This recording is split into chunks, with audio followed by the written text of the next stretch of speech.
Hi friends, வாங்க கொஞ்சம் கூட வதக்காமல் அரைக்காமல் ஒரு சூப்பரான சோம்பேறி சிக்கன் பிரியாணி எப்படி ரெடி பண்ணுறதுன்னு பார்க்கலாம். அதுக்காக நான் ஒரு பாத்திரத்தில் இந்த டம்ளருக்கு 1.5 டம்ளர் அளவுக்கு சீரக சம்பா அரிசி எடுத்துக்கிறேன்.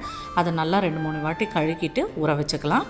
இப்போ ஒரு குக்கரில் நான் ஸ்டவ்வில் வைக்கல, கீழே தான் வச்சுருக்கேன். 2 பட்டை, 2 கிராம்பு, 2 ஏலக்காய், ஒரு பிரிஞ்சி இலை, ஒரு 1.5 பெரிய வெங்காயத்தை அந்த மாதிரி தின்னாக ஸ்லைஸ் பண்ணி சேர்த்துக்கோங்க. 3 பச்சை மிளகாய் இந்த மாதிரி ஸ்லிட் பண்ணி சேர்த்துக்கோங்க. அப்புறம் கொஞ்சமாக புதினா, கொஞ்சமாக மல்லித்தழை எல்லாமே நான் கழுவி தான் எடுத்து வச்சுருந்தேன். இப்போ பார்த்திங்கன்னா ஒரு 1.5 தக்காளியை அதே மாதிரி ஸ்லைஸ் பண்ணி சேர்த்துக்கோங்க. ஒரு 300 கிராம் சிக்கனை நல்லா கழுவிட்டு தண்ணியே இல்லாமல் சேர்த்துக்கிறேன். அதுக்கப்புறம் ஒரு டேபிள் ஸ்பூன் இஞ்சி பூண்டு பேஸ்ட்டு, 1.5 ஸ்பூன் தனி மிளகாய் தூள், தேவையான அளவு கல்லுப்பு சேர்த்துக்கோங்க. அப்புறம் ஒரு 1/4 கப் தயிர் சேர்த்துக்கலாம்.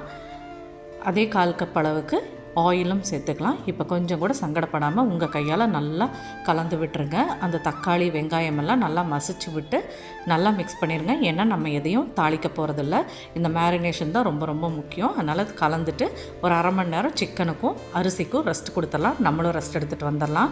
இப்போ பார்த்திங்கன்னா 1/2 அன் ஹவர் ஆயிடுச்சு. நம்மளுடைய அரிசி நல்லா ஊறி இருக்குது பாருங்கள்.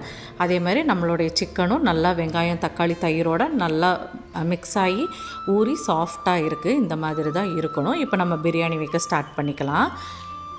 நம்ம எடுத்துருக்கிற 1.5 டம்ளர் அரிசிக்கு 2.5 டம்ளர் தண்ணி கரெக்டாக இருக்கும். நான் 3 டம்ளராக கொதிக்க வச்சுக்க போகிறேன். ஏன்னா பச்சை தண்ணி சிக்கனில் ஊற்றுனோம்னா சிக்கன் ஹார்டாகிறதுக்கு சான்ஸ் இருக்குது. அதனால் இந்த மாதிரி சுடு தண்ணி ஊற்றிக்கிட்டோம்னா சிக்கன் நல்லா ஜூஸியாக சாஃப்டாகவே இருக்கும்.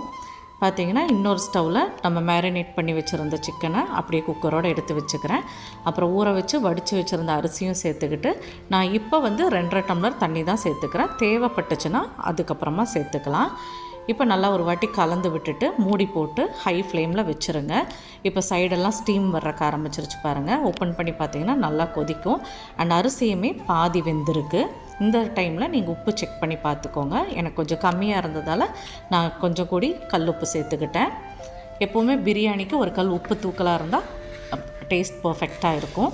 இப்போ பார்த்திங்கன்னா அரிசியும் தண்ணியும் ஒரே லெவலுக்கு வந்துருச்சு. நல்லா லிட்டு போட்டுட்டு ஸ்டீம் வர்ற வரைக்கும் வெயிட் பண்ணுங்கள். மீடியம் ஃப்ளேமில் வச்சுக்கோங்க. வச்சு ஒரு விசில் விட்டு எடுத்துட்டிங்கன்னா போதும். இப்போ பார்த்திங்கன்னா ஸ்டீம் ரிலீஸ் ஆகிடுச்சு. சூப்பரான சோம்பேறி சிக்கன் பிரியாணியும் ரெடி ஆகிடுச்சு. நீங்கள் 1/2 அன் ஹவர் நின்று வதக்கி செஞ்சிங்கன்னா என்ன டேஸ்ட் இருக்குமோ அதே டேஸ்ட்டு தான் இந்த சிக்கன் பிரியாணியும் இருக்கும். கண்டிப்பாக இந்த சண்டே நீங்கள் எல்லாருமே ட்ரை பண்ணி பார்த்துட்டு எப்படி இருந்ததுன்னு கமெண்ட்டில் சொல்லுங்கள். இந்த வீடியோ பிடிச்சிருந்ததுன்னா லைக் பட்டனை தட்டி விடுங்க. தேங்க்ஸ் ஃபார் வாட்சிங்.